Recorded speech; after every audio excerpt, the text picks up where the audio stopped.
Cette menace est très sérieuse et je me dois aux Français de dire la vérité sur ce sujet. Elle est très sérieuse parce qu'il y a des filières qui agissent au plan international et qui peuvent projeter des commandos sur le territoire.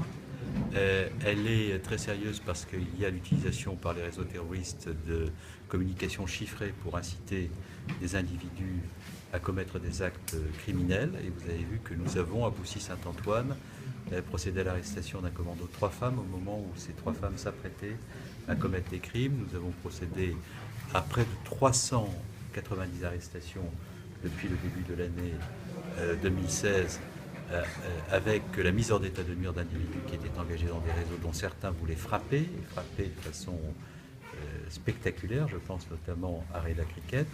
Et donc oui, l'activité des services de renseignement est plus intense qu'elle ne l'a jamais été. Oui, l'activité du ministère de l'Intérieur est plus forte qu'elle ne l'a jamais été. Et nous sommes à un niveau de mobilisation très important.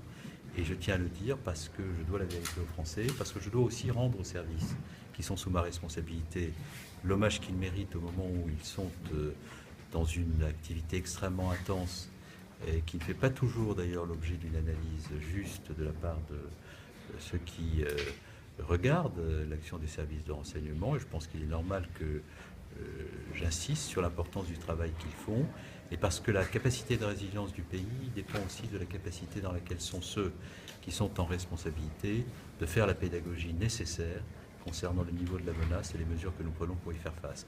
Ce n'est pas dans les outrances, dans les manipulations que l'on permettra au pays de faire face à la menace terroriste, c'est dans une exigence quotidienne de vérité.